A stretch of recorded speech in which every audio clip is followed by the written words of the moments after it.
+1 class. Good morning students, welcome again in online classes. +1 class geomorphic process हम chapter कर रहे हैं and this is the second part of this chapter. सबसे पहले हम revision कर लेते हैं हमने लास्ट वीडियो में क्या किया था. यहाँ पे हमने जियोमॉर्फिक प्रोसेस के फीचर्स देखे थे. जियोमॉर्फिक प्रोसेस क्या होता है उसकी डेफिनेशन देखी थी. फिर किन किन तरीक़ों से ये प्रोसेस होता है. यहाँ हमने एरोजनल ट्रांसपोर्टेशन एंड डिस्पोजनल एक्टिविटी देखी थी. उसके बाद ये हम कर रहे थे जियोमॉर्फिक प्रोसेस. जियोमॉर्फिक प्रोसेस तो टेरेस्टेरियल और एक्स्ट्रा टेरेस्टेरियल हमने कर लिया था. एक्सोजेनेटिक और एंडोजेनेटिक प्रोसेस हमने आज करना है. यहाँ है types of the geomorphic process. Exogenetic process जो है, एक्सोजेनेटिक प्रोसेस का मतलब है कि जो हमें देखो नीचे अर्थ दिखाई गई है और 2 टाइप से लिखा गया है. एक्सोजेनेटिक प्रोसेस जो है वो अर्थ को बाहर की तरफ से करेगा, अर्थ के बाहर सरफेस से करेगा, और एंडोजेनेटिक अर्थ के अंदर से प्रोसेसिंग करेगा. Outer geomorphologic process exogenetic process solar radiation के कारण जो होगा, विंड्स के कारण होगा.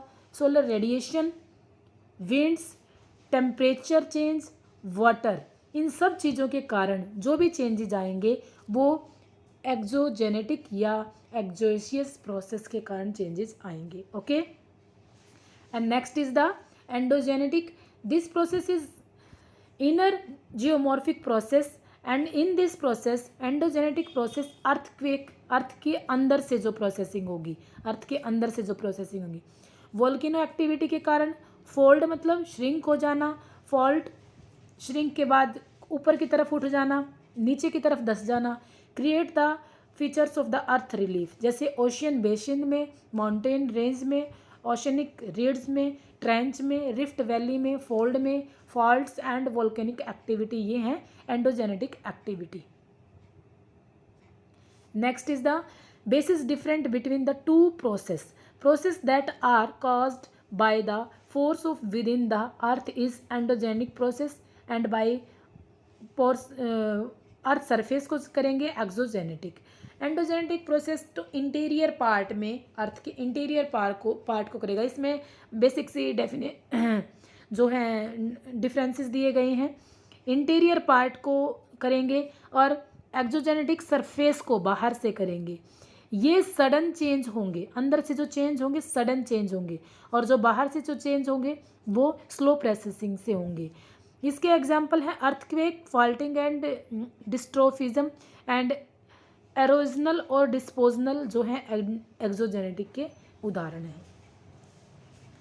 Next is the types of the exogenetic process. Weathering, erosional, transportation, depositional and mass movement. बाहर की तरफ से जो भी चीज़ें होंगी. सबसे पहले आता है denudation. It means to make the things exposed. The process by which rocks on the earth surface are broken into pieces. कुछ टुकड़ों में टूट जाएंगी through the application of the external process force and debris this transportation elsewhere is known at the denudation. The durantation work is performed through the process such as weathering, erosion and transportation. ये जो है वो 3 type से होगा.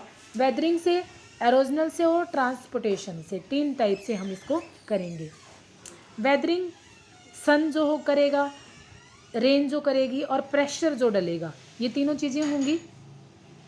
अगर यहाँ हम देखें तो सन से जो है ये चीज़ें इसमें कन्वर्ट, इन तीनों के कारण कन्वर्ट हुई छोटे में, छोटे से फिर और छोटों में और फिर और छोटों में, इस टाइप से कन्वर्ट हो गई. वेदरिंग कैसे होती है? The weathering is a process by the which is the rocks on the surface are earth is broken mechanically into the pieces to snow and frost, variation of temperature, pressure and due to the chemical dissolves actions in the materials. आप यहाँ देखें एक बार, अगर आप यहाँ देखें इस picture को, वाटरफॉल्स क्रिक्स, ये एक चट्टान है.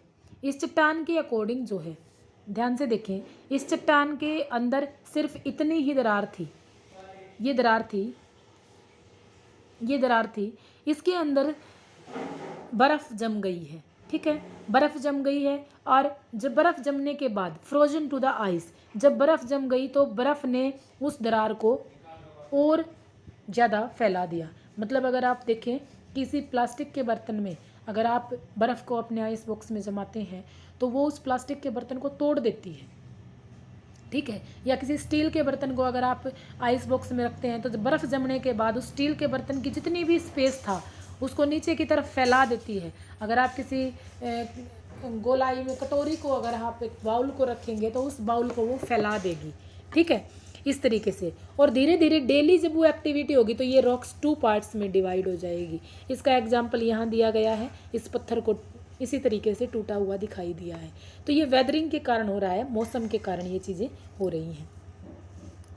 उसके बाद erosional work, erosion and the transportation and accumulation together, दोनों इकट्ठी चलती हैं। The process by which rocks of the earth surface crust and eroded by the river, wind, glacier, ocean currents and the transported elsewhere is known as the erosion. अब देखो यहाँ डचमेंट, transportation and डिस्पोजनल, यहाँ से बारिश हुई,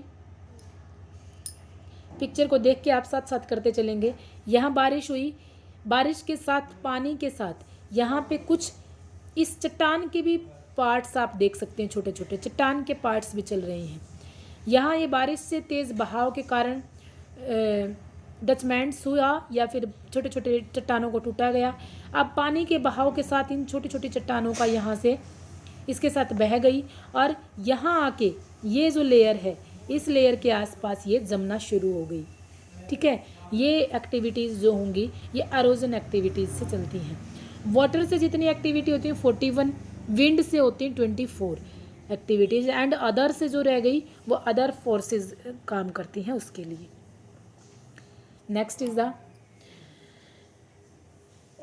degradation. Degradation is the lowering of a bottom melt surface through the passage of the erosion.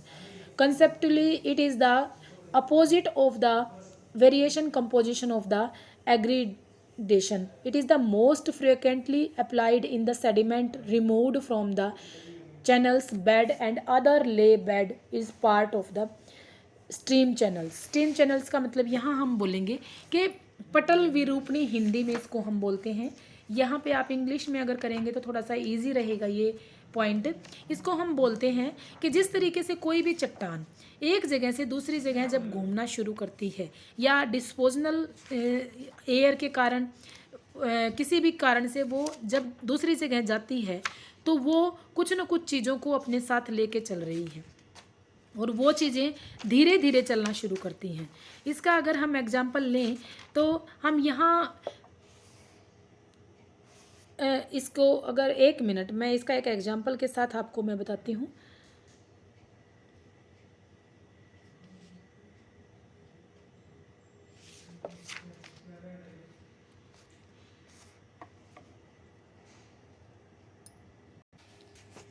इस process में यहाँ आप देख सकते हैं कि किस तरीके से सेल्स या डिस्पोजनल वर्क कम होता जाता है। जिस टाइम पे ये जो एरोजन होना शुरू होगा तो इस इतने पार्टिकल्स होंगे जो अदर एक्टिविटी में कम और नेक्स्ट में कम होते चले जाते हैं और उनकी जो डिस्पोजनल वर्क तो चलता जाता है लेकिन उसकी जो क्वांटिटी है उसमें फ़र्क आता चला जाता है।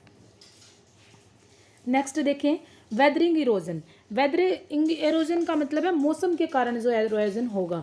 प्रोसेस ऑफ द डिस्टिंगेशन और द डिकम्पोजिशन ऑफ रॉक्स। डिस्कम्पोजिशन मतलब जमाव होता है रॉक्स का। Stay in the same place, एक ही प्लेस पे जमाव होना।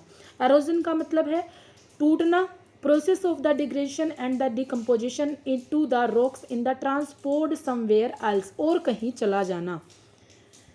ठीक है, अब डिपोजिशन का मतलब है जमाव हो जाना और कहीं जाके और जम जाना। Depositional and constructive process in and accumulations into the bed, regular mass, loose sediment or other rocks material by any other material। अगर आप देख सकते हैं डिपोजिशन अलग है टूट के छोटे छोटे कण जो हैं वो दूसरी जगह आपको जाते दिखाई दे रहे हैं। ऊपर से जो रॉक्स आई हैं उसके साथ ये कण चले जा रहे हैं, ठीक है। उसके बाद है aggradation. Aggradation is the rise and elevating the bottom and, earth के सरफेस पे, पानी के अंदर, ओशंस वगैरह के अंदर ये चीज़ें होती हैं। इसके अंदर है कि कोई नदी जब अपने साथ डिपॉजिट लेके आती है, धीरे धीरे थोड़ा सा एलिवियल ट्रेंच का देख लो, फ्लड प्लेन का देख लो। जिस टाइम पे आई थी, एक बार फ्लड आई थी तो फर्स्ट लेयर जम गई, दूसरी बार फ्लड आएगी तो दूसरी लेयर जम जाएगी, और यही activity last time to time चलती रहेंगी तो ये लेयर पे लेयर चढ़ती चली जाएंगी। ये सेडिमेंट्री डिपोजिशन होता है, नदियों द्वारा लाई गई मिट्टी के कारण ये चीज़ें फ्लड के एरिए जो बनते हैं, या जो गंगा डेल्टा जो बना है, ये सब चीज़ें इसके कारण बनती हैं। Next is the sedimentation. Sedimentation is the process in which the sediment is mechanically deposit from the suspension within a fluid, generally water, ice, thereby the accumulation are layers of sedimentary that are segregated on is deposition into the size, shape and composition in sedimentary particles। यहाँ पे आप देखें कि यहाँ layers आप देख सकते हैं सेडिमेंट्री की कितनी लेयर्स आप जमी हुई हैं। इन लेयर्स में अगर आप इनको डिफाइन करें, ये लेयर्स जम रही हैं, तो ये लेयर्स जमने का कारण क्या है कि ये लेयर्स डिपोजिशन के कारण जमी है। किसी भी तरीके से एक जगह से दूसरी जगह जब नदी अपने साथ बहा के लेके आ रही है, डेल्टा के ऊपर लेयर टू लेयर चढ़ती चले जाना, ये सब चीज़ें शेप में, कंपोजिशन में सेडिमेंट्री पार्टिकल्स जमते चले जाते हैं, ये इस शेप में बनता है। Mass movement and mass wasting, ये आपके चैप्टर में है कि mass movement is any down slope transfer, किसी भी तरीके से डाउन नीचे की तरफ जाना, वो ग्रेविटेशनल एक्टिविटी हो सकती है, वाटर फैक्युलेटी विस्कोस के कारण हो सकती है, नियर सरफेस सॉयल और रॉक मटेरियल का भी हो सकता है। Rate of the mass movement range in the very slow creep and near by the slow features, किसी भी तरीके से हो सकती है। आप यहाँ अगर हम देखें तो एक बार इस पिक्चर को आप देखें कि यहाँ से ये पूरा बेड था जो ग्रीन ग्रास दिखाई दे रही है, यहाँ स्टेप टू स्टेप में ये नीचे आता जा रहा है। This is the mass movement या वेस्टिंग, और नीचे यहाँ डिपॉजिट हो रहा है।